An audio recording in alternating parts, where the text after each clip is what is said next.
আসসালামু আলাইকুম রহমতুল্লাহি ওবরকাতুহু। সম্মানিত দর্শক, আমাদের দেশের দুটো রোগ অভিশপ্ত রোগ হিসেবে দীর্ঘদিন এই বাংলার শিল্প, সাহিত্য, সংস্কৃতি, সভ্যতা, জনজীবন সব কিছুকে তছনছ করে দিয়েছে। যদিও এই দুটো রোগ এখন আর নেই আগের মতো করে। তো তারপরও এই দুটি রোগের যে ভয়াবহতা, প্রকোপ এখনও মানুষকে ভীষণ রকম আতঙ্কগ্রস্ত করে তোলে। কেউ যদি কাউকে অভিশাপ দিতে চায় তাহলে বললো যে তোর কলেরা হোক, কলেরা হয়ে তুই মারা যা। তো এটা শহরে হয়তো অত বেশি বলা হয় না, কিন্তু শহরে আর কতজন লোক থাকে? বেশিরভাগ গ্রামের যারা লোকজন রয়েছে তাদের মধ্যে এখন পর্যন্ত এই কলেরার আতঙ্ক কাজ করে। এবং কোনো মানুষ যদি রাগ হয়ে ঝগড়ার সময় কাউকে বলে যে হে আল্লাহ, এই লোকটার উপর কলেরা হোক, এর কলেরা হোক, মুহূর্তের মধ্যে সেই লোক কিন্তু ভয় পেয়ে যায়, তার মন ছোট হয়ে যায়, মনের মধ্যে গুজগুজ গুজগুজ করে। এর কারণ হলো কলেরা এমন একটা রোগ, যেই এই রোগটি খুব অল্প সময়ের মধ্যে একটা তরতাজা মানুষকে বিছানায় শুয়ে একেবারে কবরে পাঠিয়ে দিতে পারে। পাতলা পায়খানা যাকে বলা হয়, ডায়রিয়া। তো এখন আপনি যখন অভিশাপের কবলে পড়বেন আর আপনার যখন ডায়রিয়া হবে, তখন ওর স্যালাইনে কোনো কাম হবে না, কলেরা আপনি মারা যাবেনই। এবং এখনও কিন্তু কলেরাতে বহু লোক মারা যাচ্ছে। হিসাবটা ঠিক আগের মতো যেভাবে কলেরাটা মহামারী ছিল, ছড়িয়ে পড়তো, ঠিক এই মহামারী আকারে হচ্ছে না, কিন্তু কলেরায় রোগ মারা যাচ্ছে। দ্বিতীয় যে রোগটি ছিল সেটা শত শত বছর ধরে সারা পৃথিবীকে ভুগিয়েছে, আতঙ্কের নাম, সেটা হলো গুটি বসন্ত। দুই ধরনের বসন্ত রয়েছে, জল বসন্ত, গুটি বসন্ত। যেগুলো বড় বড় হয় সেগুলো জল বসন্ত, আর গুটি বসন্ত খুব ছোট ছোট। এবং গুটি বসন্তের বেশিরভাগ রোগী মারা যায়। এজন্য গ্রাম অঞ্চলে এখন অভিশাপ দেয় যে তোর গুডি হোক। আমাদের বরিশালে এটা বেশি বলে। আমরা যেমন গুটি বসন্ত থেকে তারা আঞ্চলিক ভাষায় বলি গুডি, গড়ের শিকারে গু, ডরের শিকারে ডি। তো যারা লেখাপড়া কম জানে তারা বলে যে তোর গুডি হবে, বা কাউকে বলে তুই গুডির বংশ, তুই গুডির বংশ। এরকম কথাবার্তা কিন্তু গ্রাম অঞ্চলে চালু রয়েছে এখনো পর্যন্ত, লক্ষ লক্ষ নয়, কোটি কোটি মানুষের মধ্যে। তো এখন এই যে বাংলাদেশে দুটো অভিশাপ, এক নম্বর অভিশাপ হলো আনারের মৃত্যু পরবর্তী যে কেলেঙ্কারি। এই কেলেঙ্কারি পুরো রাজনীতিকে কলঙ্কিত করেছে এবং রাজনীতিকে অভিশপ্ত করে ফেলেছে, পলিটিক্সকে। আর দ্বিতীয়ত হলো বেনজিরের কুকর্ম। এটি পুরো সরকারি কর্মকর্তা, সেটা মিলিটারি হোক, সিভিল হোক, পুলিশ হোক, যা কিছু হোক, তাদেরকে একটা অভিশাপের মধ্যে ফেলে দিয়েছে, রীতিমতো ফেলে দিয়েছে। এখন সরকারের একজন সৎ কর্মকর্তা পুলিশে আছেন, কিংবা আনসারে আছেন, কিংবা অন্য যে কোনো জায়গাতে আছেন, এই বেনজিরের যে রোগ, সেই রোগের দ্বারা তিনি লজ্জিত, অপমানিত, লাঞ্ছিত।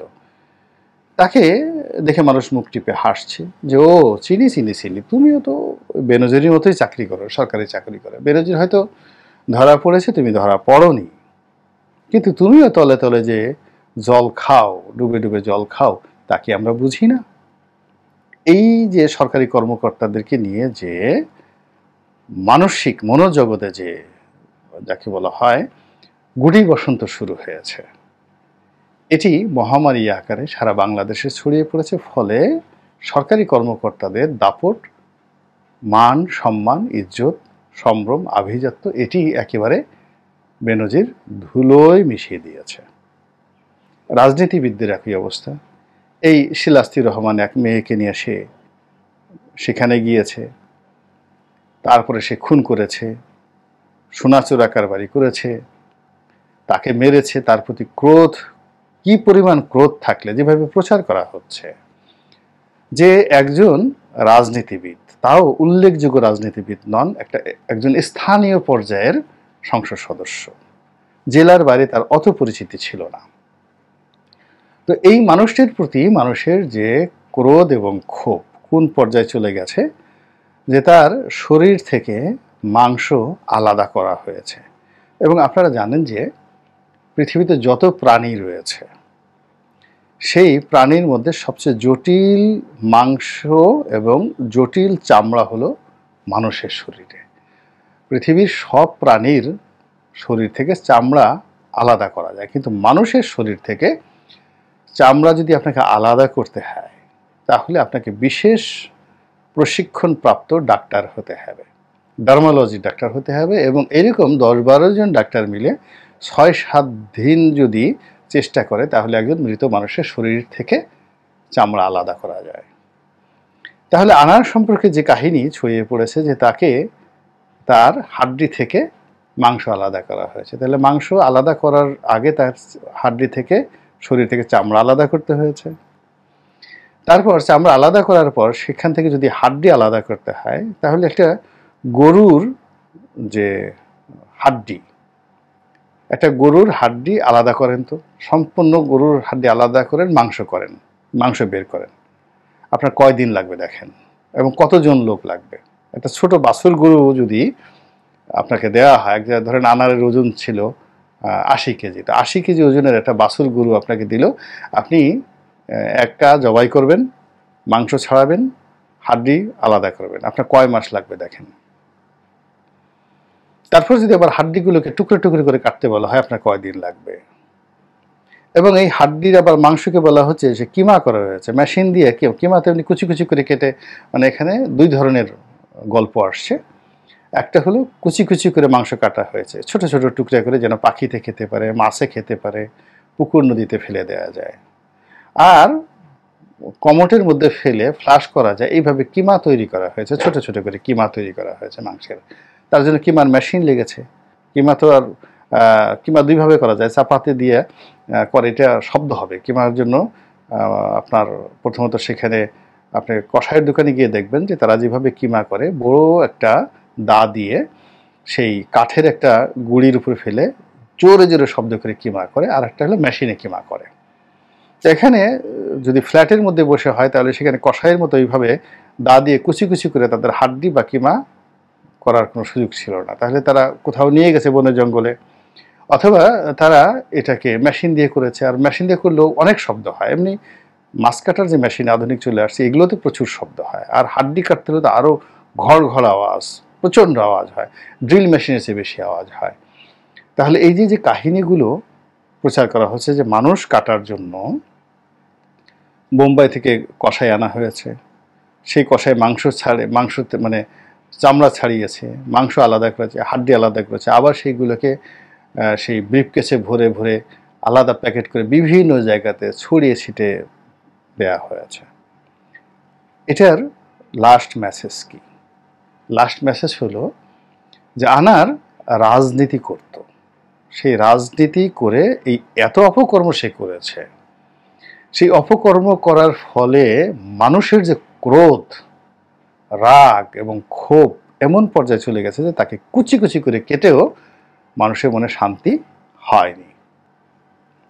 তো আনারের যদি এই অবস্থা হয় তাহলে আনারের যারা গডফাদার, যারা আনার তৈরি করেছে, হু হ্যাজ বিল্ড দ্য আনার, যারা আনারের গড ভাই, মানে এই যে আনার যে সকল অপকর্ম করেছে বলে অভিযোগ উঠেছে এগুলো তো তিনি ভাগে যুগে করেছেন, একা তো করেননি।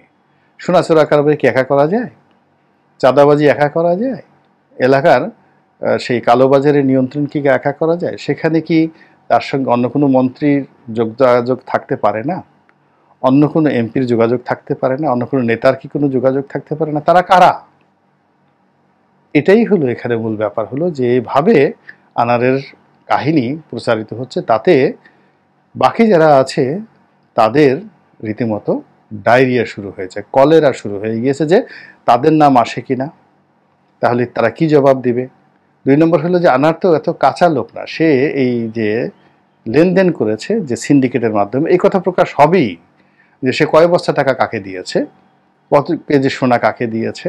এই জিনিসগুলো এখন যেভাবে সেই অনেক কাহিনী আসছে, এই কাহিনীর পেছনে আরও অনেক কাহিনী খুব দ্রুত সামনে চলে আসবে, সামাজিক মাধ্যমে অনেকেই বলে দেবে, তারা একটা নিরাপদ দূরত্বে গিয়ে সেই কথা বলে দেবে, এবং বলে দেওয়ার পরে অনেক ভদ্রবেশী লোককে আপনারা দেখতে পাবেন যাদের কিন্তু এই আনারের কারণে এখন রীতিমতো ডায়রিয়া শুরু হয়েছে।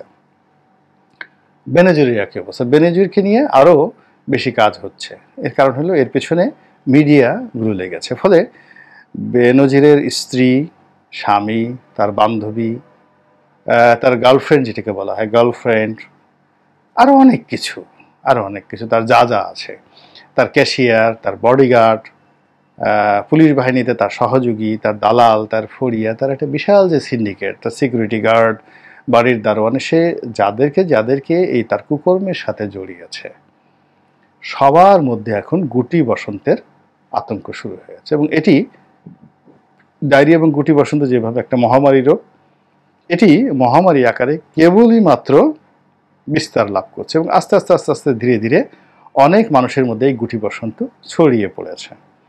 এমনকি যারা এখন প্রচার করছেন তার বিরুদ্ধে, হয়তো দেখা গেল যে গুটি বসন্ত তাদের অনেককে আক্রান্ত করে ফেলেছে। এর কারণ হলো তাদের সাথে যদি কোনো লেনদেন থাকে, যেমন ধরুন আমি এখন বেনজিরের বিরুদ্ধে কথা বলছি, এখন দেখা গেল বেনজিরের সাথে আমার কোনো একটা লেনদেন কখনো হয়েছে, তো এটা যদি কোনোদিন প্রচার হয়ে যায়, আমি এখন যত বড় কথাই বলি না কেন, আমার ভিতরে ভিতরে কিন্তু গুটি বসন্তের আতঙ্ক শুরু হয়ে যাবে।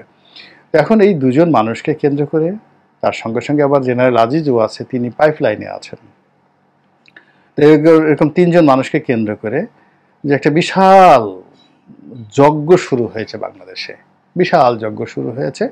সেই যজ্ঞের ফলে এই যে কলেরা এবং গুটি বসন্ত যেটা আমাদের সমাজ থেকে হারিয়ে গিয়েছিল, এই রোগটি আবার ফিরে এসেছে এবং এটি মহামারী আকারে ছড়িয়ে পড়েছে অনেকগুলো মানুষের মধ্যে।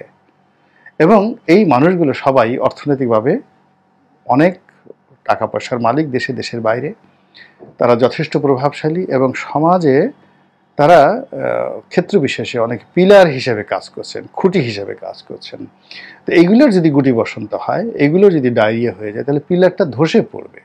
আর পিলারটা যদি ধসে পড়ে, সেই পিলারের উপর যদি কোনো স্থাপনা থাকে, ঘর থাকে, বাড়ি থাকে, মঞ্চ থাকে, সেটাও কিন্তু ধসে পড়বে। তো বুঝতে পারছেন যে এক বেনজির কিংবা এক আনার, তারা মরে যাক বা জীবিত থাকুক, তারা যে মহামারীর রোগ ছড়িয়ে দিয়েছেন, তা অচিরেই সারা বাংলাদেশের টেকনাফ থেকে তেঁতুলিয়াতে কত মানুষকে যে আক্রান্ত করবে একমাত্র আল্লাহ রাব্বুল আলামিন জানেন। আল্লাহ আমাদেরকে এই মহামারী, এই ভয়াবহ গজব থেকে রক্ষা করুন, হেফাজত করুন।